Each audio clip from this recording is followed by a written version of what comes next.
It started where I realized, okay, restriction isn't the answer, it's actually part of the problem. So let me focus on what can I add in and how can I pay attention to what my body is telling me? Because your body is always speaking to you. We just have to learn to listen.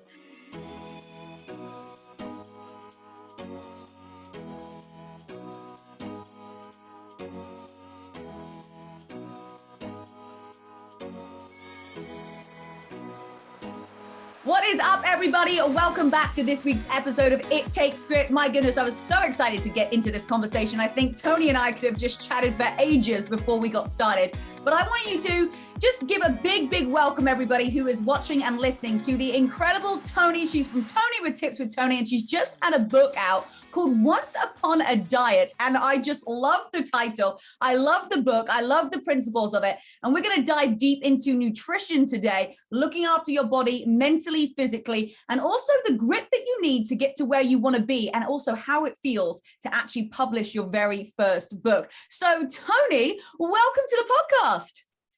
Thank you so much for having me, Rebecca. I am obsessed with your energy.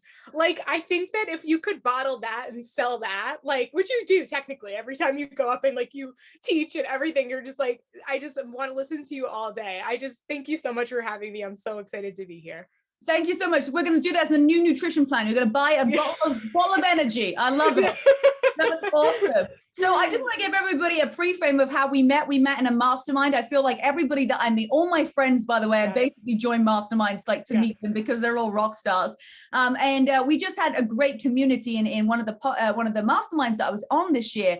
And it was just such a great opportunity to meet so many women from so many different walks of life with so many different avenues. And we're really going to dive deep in today into nutrition. But first of all, Toni, why nutrition and what is your story behind it? Because anytime anyone's in fitness or nutrition, we've always got something that's happened previously that's led us to where we are today. So take us back and let the audience really get to know you and your story.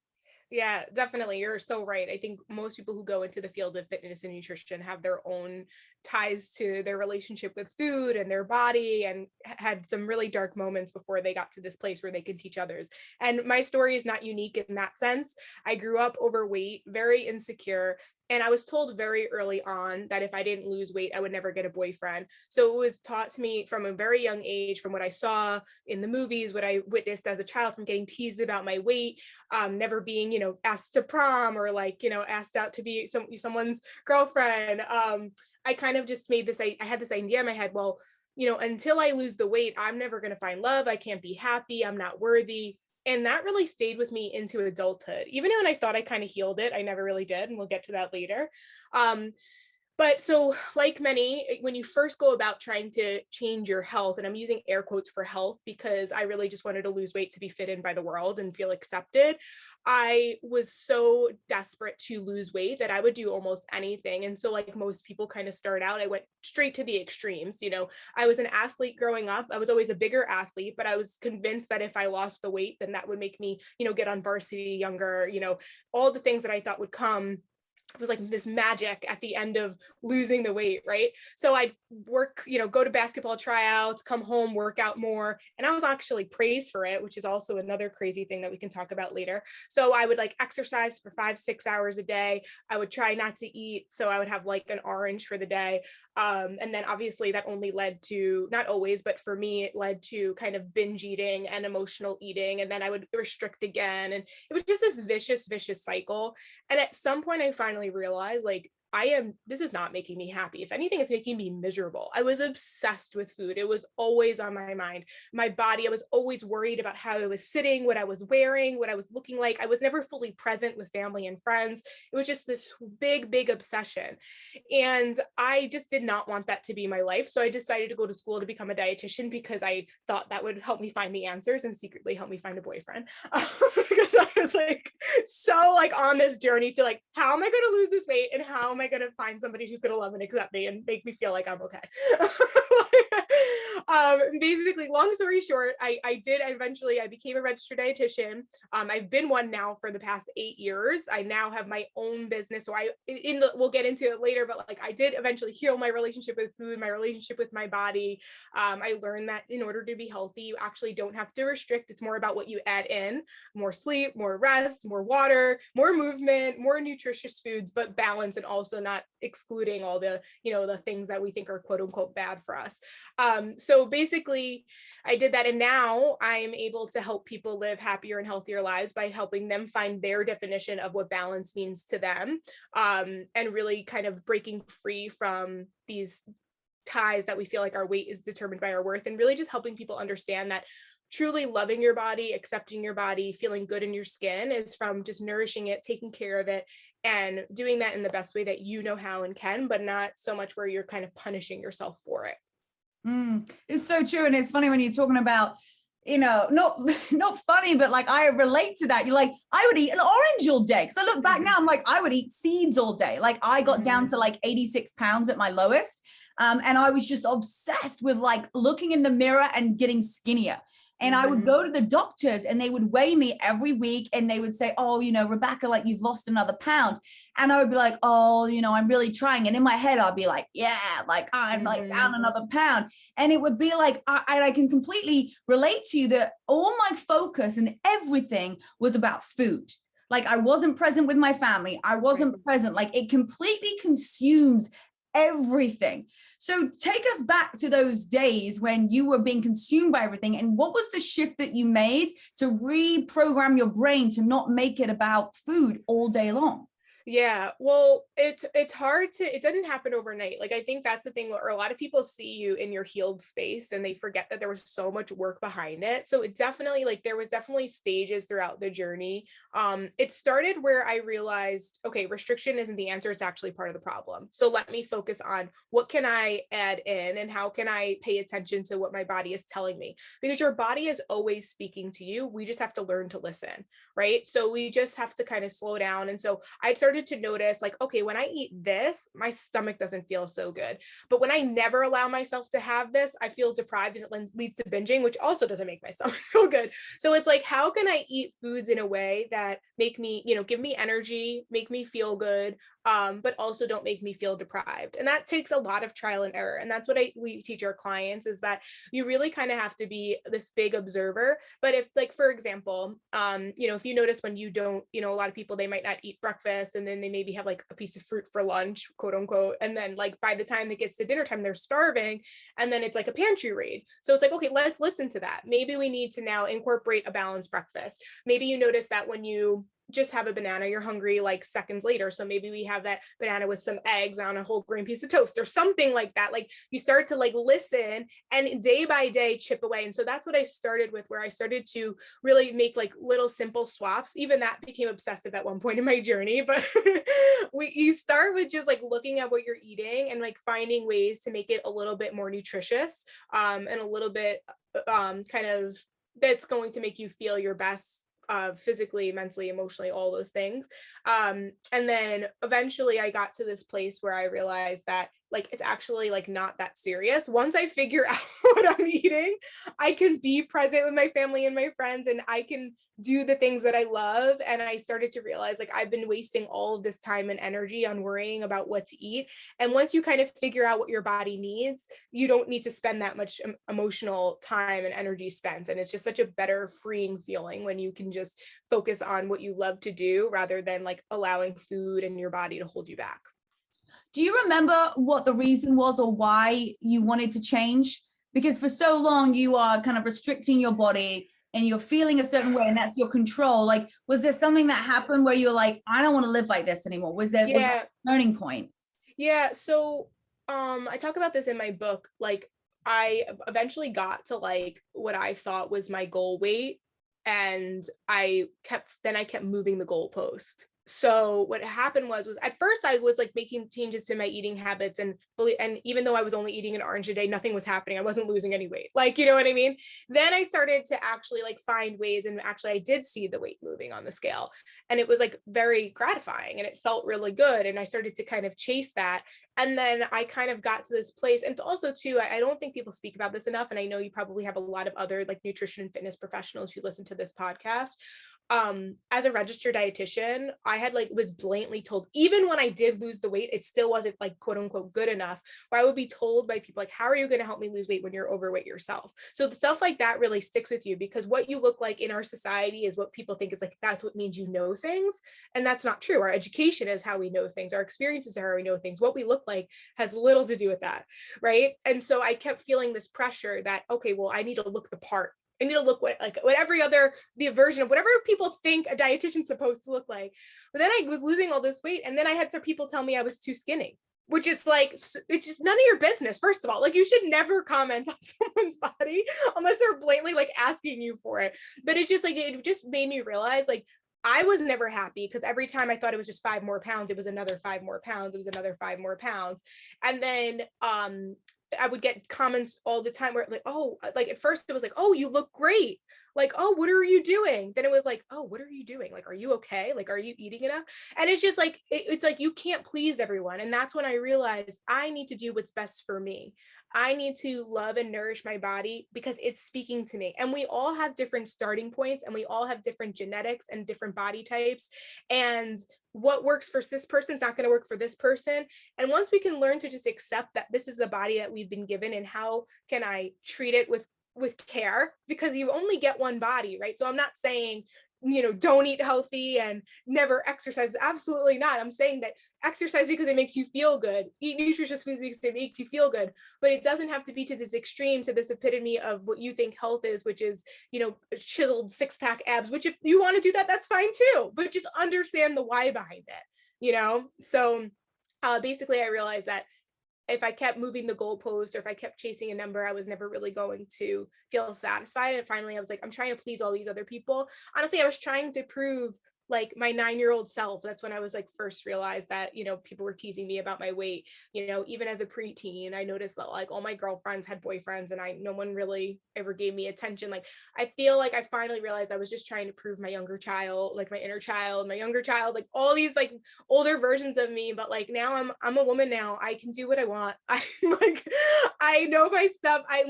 One quote I say a lot, I don't know who said this. I don't know if it was me. I probably read it somewhere, but the more you love your decisions, the less you need others to love them. So I got just so confident in what I was doing for me and myself, both in my career, in my body, in my skin, in my relationships, that I realized that I don't need to make everybody else happy. I have to work on making me happy.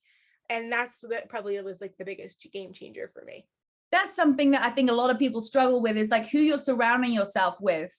How do you deal with that? Did you cut people out of your life that were giving you negativity? I mean, it's the same with everything, right? If we start something new, if we do something different, we're going to get negativity from people. For me, I'm very closed off with who my circle are. And I know that my circle are now people who would never, judge me or say something unless I specifically ask for it. But a lot of times it takes us a long time to get to that point. I mean, I feel like it's taken me, 33 years to get to the point where my circle is so tight, and it's a certain of caliber of people that I know are just not going to judge me. But when we first started out, I remember people too saying to me, oh, you're getting too skinny. You need to watch this. What are you feeding your body? Or you're exercising too much. Why are you using this? What are you doing here? And you get all these different opinions in that you stop to think about, how do I feel? I mean, I've had people start my nutrition plan, and then they've said, oh, my friend said that's, it's not very good for me. And I'm like, okay. And then they come back a week later saying, I feel awful. I want to get back on your nutrition plan. I'm like, yeah, I know. Listen to yourself, right? Yeah. Remember how many times people have been like,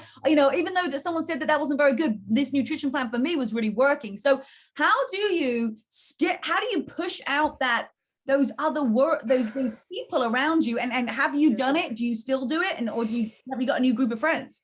Yeah, well, so here's the thing. First of all, we have social media, which is like you can't escape it, especially if you're an influencer. Like, you're just always going to get the negative comments and all that stuff. So you really just have to remind yourself that like those people really just are like I mean, if you have like the audacity to put a negative comment, you must be pretty miserable. And like that's first thing, whenever someone comes at you with either, even if they're not even trying to be negative. So I use this example a lot, like with clients, if they go to a party and say, maybe for someone like having the cake is like a really big deal because maybe they used to like literally think that cake could not even be something that they were allowed to have ever, and they'd feel extremely guilty about it. And then maybe for some, it's like they're not having the cake is like they're really proud of that because they normally like don't know how to say no thank you to stuff like that. All that to say, when you're at a party and someone comments like, oh my god, I can't believe you're eating that, or like, oh, I would never eat that, or like, oh, I wish I could have that, if I looked like you I would eat that, whatever comment people say, you have to remember that that's what we call projection. So projection is when it's somebody else's view of themselves that they're putting onto you. So if someone has the audacity to comment on your food or your body or what diet you're doing, whether they think that's good or bad, or the nutrition program you're following, whether they think that's good or bad, it's because of whatever they're going through. So it could be something that like they're not feeling confident in their body. Maybe they're feeling like, oh, they're not supposed to have cake, so they're saying you shouldn't have the cake, right? So I always remember that it's always coming from their view of themselves, and we just have to get really good at that. Now, I will also say that yes, if you can surround yourself with different friends, and that's amazing. Unfortunately, like in my story and many other stories, it's usually from family members. So when it's from family, it's a little bit harder, although you can, I mean, if it's a toxic family member, if it's like a narcissist, like obviously, yes, do what you can to cut ties. But if it's more so just like a person that's kind of just like stuck in their ways and there's just like who they are, like Aunt Betty is just like spitfire, she has no one to quit it. Like it's like you have to decide when you go to those situations, you almost have to like do a check-in with yourself. Like, how do I want to be? That's one thing one of my therapists taught me once, is like, before I would go into a family situation, it's like, how do I want to be? Do I want to be reactive? Do I want to be passive? Do I want to be calm? Do I want to be neutral? Like, and you really have to prepare yourself for those moments and kind of just decide how you're going to be in those situations. And then if you can separate yourself from those conversations, like if diet talk comes up at a party and it just seems pretty triggering for you, you can just get up and walk. You don't even need to explain yourself, right? So it's a little bit complicated when it's family members, but yeah, if you can get yourself and surround yourself with people who are like-minded like you, that's always going to be helpful. Sometimes it's unavoidable, so you just have to know that you're going to get triggered, and if you need to excuse yourself, go to the bathroom, journal about it that night, like see what came up for you, and then just remind yourself of what you're doing for you.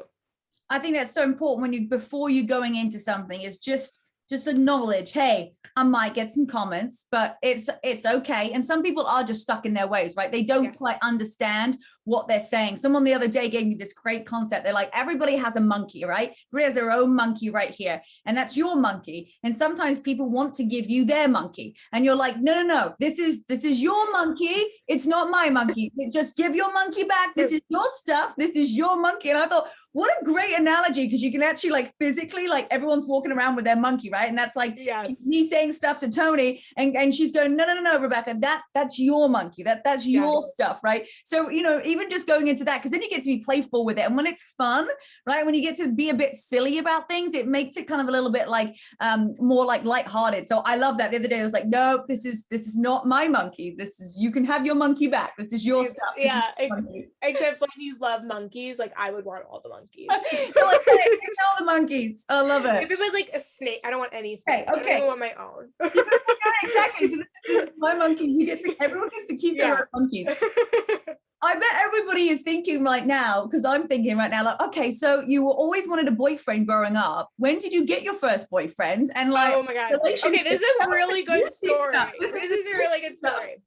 Okay, so I talk about it in my book. I actually even talk about it in my TED Talk. So my TED Talk is actually what inspired the book, because I only had, every TED Talk is you had like a different amount of time to speak. I only had 8 minutes, and I was like, I have a lot to say in 8 minutes. I was like, oh, maybe I'll write a book, and then there we go, wrote the book. But basically, so this is what happened. Okay, so I grew up in a town too. I have to say this. I'm Greek and Italian, so we're just like, we eat, we're naturally bigger bodied, curvy, like and my best friends from childhood are Jewish, and they're just more itty bitty, like they're like little, and like that's just, they're more petite. And so I grew up where like that was what was like in and attractive, and those were the people that got all the attention. So like I was always like the best friend, never the girlfriend, you know what I mean, like always the guy's friends. Like I even like did shot put and discus, and there was very, very few people that did that, so I would like go to the weight room with the guys and the football team, and like because like that's how you train for shot put and discus, you're not really running for the track team, you're doing that stuff. So I had like the best guy friends ever, like had these secret crushes on them, but you know that they would talk to me about all their girlfriends, their crushes, right now.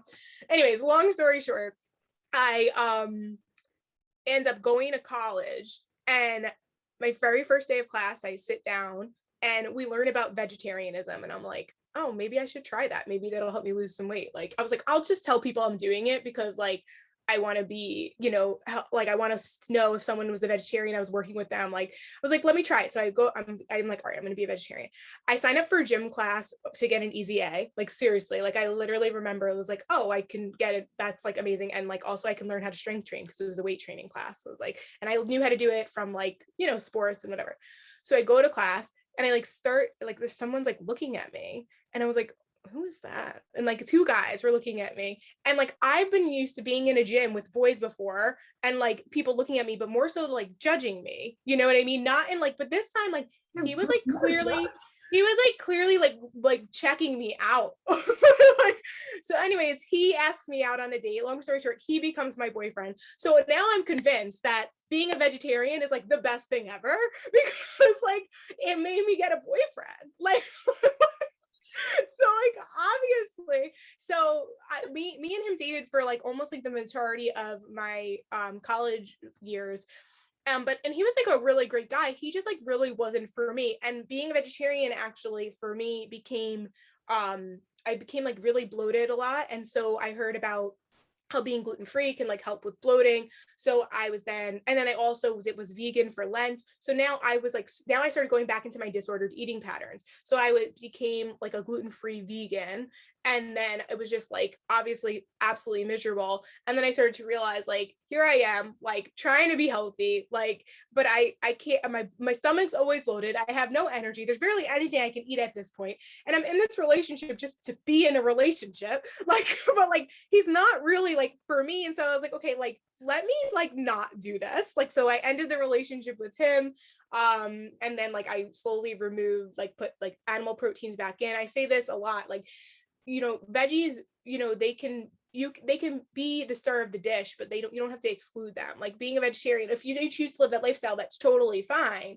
But like you also don't have to be a vegetarian to make vegetables the star of the dish. Like there's many ways to incorporate it. And for me, my biology just works better when I learned later that it just works better when I incorporate animal protein in a balanced way with vegetables and lean and whole grains and all that.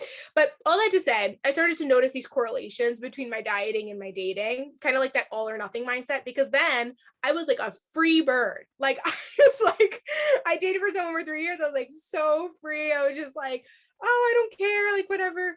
And I basically like repeated that pattern. So I was like all in or all out. And a lot of people do that with dieting. It's like they're all in on something. They're super rigid, super restrictive, or they're like, it's a complete free for all.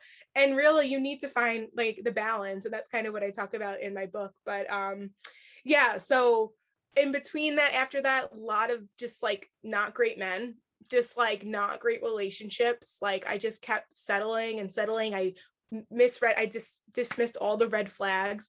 And a lot of people do that with diets. It's like they're starving all the time. They feel really trapped by whatever they're not allowed to have, or they're following like a crazy meal plan that's like that's not flexible enough.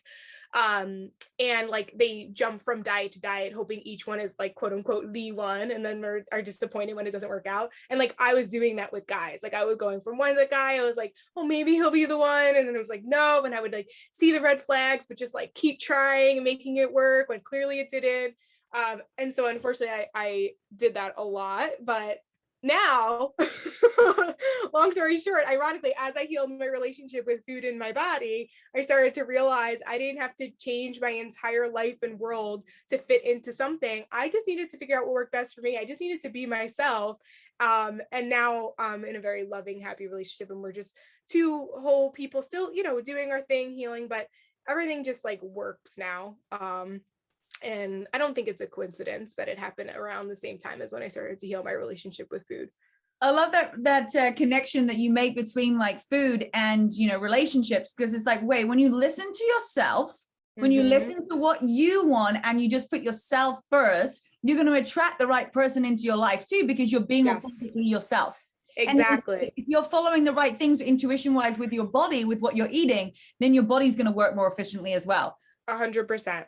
Yeah, it's exactly it. Yeah, it's exactly. Where everyone's going to be like at home, like, yeah, I'm so glad she's happily in like a relationship. I love it. So let's talk about your book as we wrap this up, because your book really does tie into this, because I love it. When you told me this principle, I was like, this is amazing how you've got like Cinderella and all of the different, like the characters, and you've like related that. So explain to everybody like what that means, because it does tie into exactly what we were just talking about.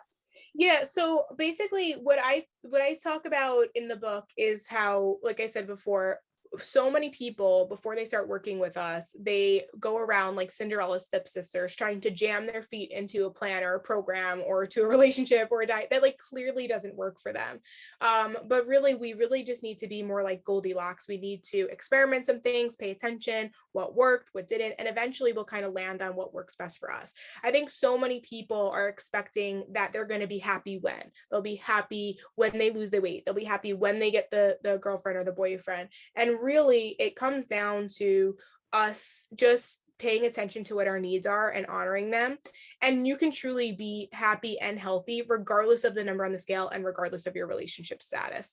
So within the book, I kind of talk about all the different parallels, and I give many examples of kind of why we do what we do. So going back all the way to, especially if you grew up in like the 90s, like I did, you're going to grow up like where the media was constantly like, it was constantly the front of the magazines were like hot lips, get these abs, like, and then like putting down people who like gained weight, and just like it was like kind of like you didn't even have to open the magazine to see and be influenced by it, right?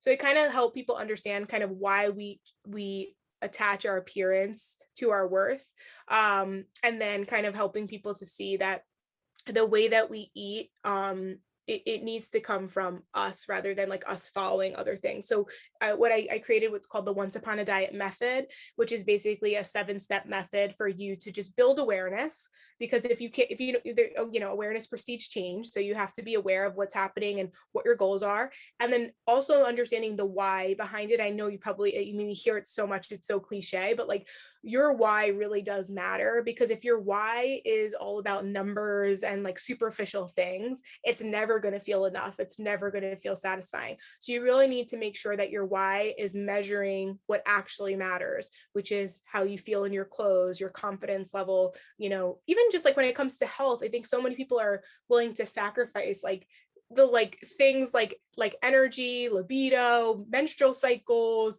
skin, digestion. It's like, that's truly like, if you have good skin, if you have good bowel movements, like if you have a good sex drive, like that's actually, you're probably doing pretty good. Like, because those are things that means you're taking care of your body in the right way, right? So we need to be measuring things like that more so than just like a number on a scale or a physique goal or appearance, because it'll be so much more fulfilling once you finally get there. And everything takes time. So whatever you're trying to accomplish, it's definitely not an easy process, but it will be rewarding in the long run.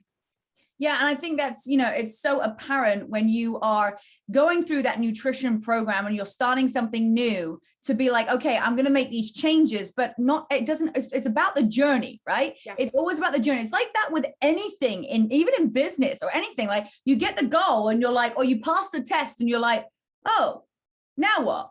You're like, it's actually the journey and it's the training. A lot of times when I speak to like athletes, when they're doing like Ironmans or like last man standing or something crazy like that, it's like they actually enjoy the training more so than the actual event itself. Because once you've crossed that finish line, it's over. Once you've lost 5 pounds, you're like, okay, well now what? But enjoy the journey. So it's the journey part of it is way more fun than the actual kind of like reaching that peak of the mountain. So I love that you touched upon that and just enjoying it. And, you know, it is important. Okay, maybe you feel like you need to lose 10 pounds, but if you've got great bowel movements, you got a high sex drive and your skin is great, well, would you really want to just transfer those over for 10 pounds? Like, yeah, like, is it worth it? Exactly. You do have rather than what you don't have. Definitely. And I think like anything, it requires work, right, to accomplish whatever you want to. But what I like to teach people, both in a relationship and with your nutrition, I think people confuse the word compromise with sacrifice. Like, I think that they think that they're supposed to, like in a partnership, it's like they're supposed to give all their effort and energy, and one day it will make sense and it'll be better. But it's like, no, you guys gotta, it's like a give and take thing. And like, yeah, compromises have to be made. But if you're making lots of sacrifices, that's probably not going to be a successful relationship in the long run. And the same thing goes for your nutrition. Like, you can't expect, I use this actually analogy in the book, and it's funny since you being a trainer, but I was like, if you want to be super fit but you're not willing to exercise, like that can't be your deal breaker. Like, there's fitness isn't, it literally comes from moving your body in some way. So like, you have to be realistic too. So there is going to be a compromise of like, maybe you're going to have to like go to bed a little bit earlier, which means you're going to have to compromise by not being able to watch TV. But it's not like a sacrifice where you're never seeing your kids play sports, or you're never going to their games because you're in the gym, unless, like you can like that, but that's a choice and that's okay, But I think going back to what you were saying earlier about like kind of people who train for a competition and Ironman, like you have to love the process, because this isn't, I think that's the other thing too, like it is your life. Like, I think so many people are like waiting till, but no, like we're just trying to get you to take care of your body so you can live your life. Like, that's not the journey. Like, the journey is like us helping you heal your relationship with food and find balance in your eating habits and like move in a way that makes you feel good, is to help you do life. That's like, it's like not the thing. It's like, like it's the thing you're always going to have to do. One thing I also say a lot is like, if you like whatever you do to get whatever you're doing to accomplish whatever goal that you want to accomplish, like you're probably going to have to keep doing it if you want to keep getting those results in return, right? Mm-hmm. So that's where, when it comes to your nutrition and your fitness, like it's totally okay. And I say this in the book, like there's nothing wrong with like a short-term fling, like I always ask the question, I have people ask themselves this question, like, will this last past the honeymoon phase? And it's like, if you want to do a competition, if you want to do a marathon or an Ironman or whatever, that's totally fine. But just know that you can't train like that forever. Like, you'll die. Like, it's just like not sustainable in the long run. So it's totally okay if you want to do something short term, if you understand that it's short term. Whereas like I would go on dates with guys and I would like love it, and we would start out super casual, where I'd be like, oh, it's just for fun, and then I'd be upset or disappointed when like he didn't want to date me after a certain time. And it's like, well, no, from the beginning we said it was just going to be fun. Like, I caught feelings, and now I can't be the one that's like, oh, but he's supposed to be my husband. Like, no, like that's just not how it was set up to be. So that's kind of when it comes to like nourishing your body, taking care of your body, like it's a long game thing. Yeah. And I've never used the word sacrifices, which I like as a choice, right? Because the word sacrifice has a negative connotation with it. So compromise, choice, just using the terminology, what we speak becomes our reality, right? Our words become our experiences. Totally. So I love that the fact that you don't using the word sacrifice. It's not a sacrifice. It's just a choice. You're changing something up to get something else. So I love that. And sometimes it's worth it and sometimes it's not. Yeah. And that's what you have to decide. Like, and it doesn't matter if you made the right decision or not. It's just life. Well, exactly. And that's the other thing too. Like what I talk about in the book is like, as long as you learn from those experiences, that's fine. What I struggled with is I kept like doing the same thing and expecting different results. Like, and I kept dating, basically I dated 5 versions of the same men, just with a different name and a different face. Right. And like so many people are jumping from diet to diet, which is basically the same diet, just in a different book. Like, so it's like, we just really need to be more introspective. We really need to be mindful and aware of like, what did we do? Why didn't it work out? Rather than jumping into the very next thing, like take that time in between a relationship or in between a diet, that's for you to really just ask yourself, like, what worked well, what didn't, and why? And how can I bring the parts that worked well into my future? And how can I be kind of aware and kind of leave those things that didn't work out, like in the past, so I don't, need to bring them into my future, because they didn't serve me then and they're probably not going to serve me now. Right. Definition of insanity, doing the same thing over and over and expecting a different result. Exactly. Wow, you've given us like so much gold, and I just like, I love you. Like, you're awesome. Like, your energy is like epic, and thank you for being so open and transparent and telling us all about your love life and all about your nutrition, and also you see your book as well. I mean, like, you've self-published. That is something in its own that takes a lot of grit and hard work. So congratulations on getting that out. Where can everybody find you and your book to stay in contact with you? Yeah, so the book is on Amazon. you can get a paperback, Kindle version, or audio. So definitely get it. You can get it on Amazon. It's called Once Upon a Diet. And you can contact me, stay in touch with me on Instagram is probably where I'm most active, at tips_with_Toni with an I. Amazing. Well, we're going to put all of the links in the description below. So make sure that you go give Toni lots of love. Tell her thank you for her time today. And thank you guys for listening at home. That was such a fun episode. So much. I love it. I love girl chats. It's like just girly stuff that no one, like if men were listening to this, they'd be like, I don't even know what they're talking about. Right. But I love it. Basically, it's like 100% female audience. So I absolutely love it. That's mainly who I speak to in the book. Yeah. I'm like, when guys pick it up, I'm like, you might relate, but you're probably not as much. Probably not. You don't have the same parts as me, so you're probably not. I love it. Well, thank you so much, Toni. Everybody who's listening and watching at home, make sure that you go give Toni some love. All of her details in the description below. Go and grab a copy of her book, Once Upon a Diet, and we will see you on next week's episode. Bye, everybody.